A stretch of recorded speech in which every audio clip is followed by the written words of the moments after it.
I'm Rick Kaler. Thanks for joining me. Fans of the St. Louis Rams and U.S. investors have something in common. Both have seen their home teams fall from prominence to mediocrity in the past 10 years. In 2000, the Rams won the Super Bowl. But in 2011, they ended up the season tied for the worst record in the league. The U.S. ranked as the world's third freest economy in 2000, same year the Rams won the Super Bowl. But by 2010, they had fallen to number 18. How do investors then allocate funds in a country that's in economic decline?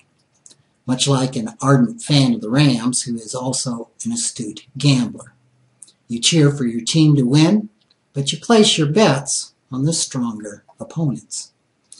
It's critical that investors today take a global approach to investing. Since the U.S. now makes up less than half of the world's wealth, it makes sense to invest some of the majority of your portfolio in stocks and bonds of other countries. This is simply another form of diversification. Not only does it make sense to have U.S. government bonds and the bonds from a wide range of companies in your portfolio, it also makes sense to diversify and hold a wide range of bonds of international companies and foreign governments. While it isn't uncommon for investors to have some exposure to international stocks, I find it unusual for them to have investments in international bonds. Now, when you invest in international bonds, you're lending to a borrower who promises to pay interest and repay the loan on a certain date. Bonds represent an IOU from a U.S. or foreign corporation or government. As with any bond, an important factor to consider is the credit quality of the issuer. Now, this can become more complex with foreign bonds, as many countries just don't have the same standards of accounting required in the U.S. One unique feature of foreign bonds is the effect that the currency exchange rates have on your investment. Fluctuations in the local currency can enhance or depress your returns.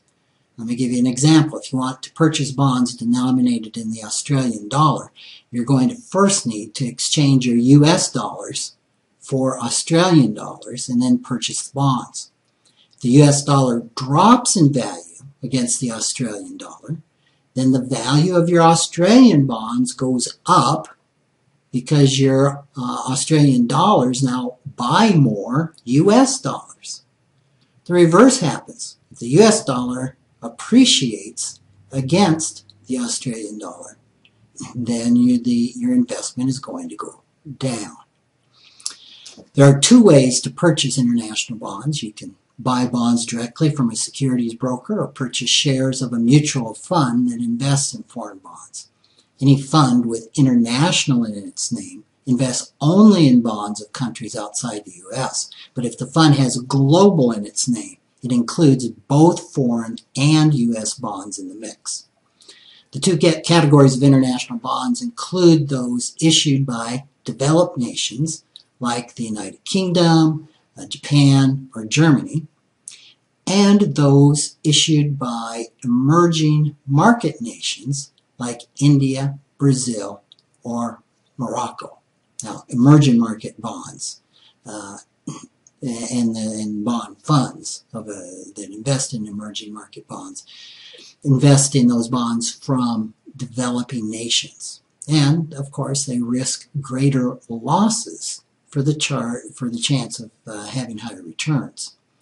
In my portfolios, I generally split my bond allocation 50-50 between U.S. bonds and foreign bonds. Currently, our fund manager favors bonds of Australia, New Zealand, and Canada. Now, the Rams did much better in 2012 than in 2011.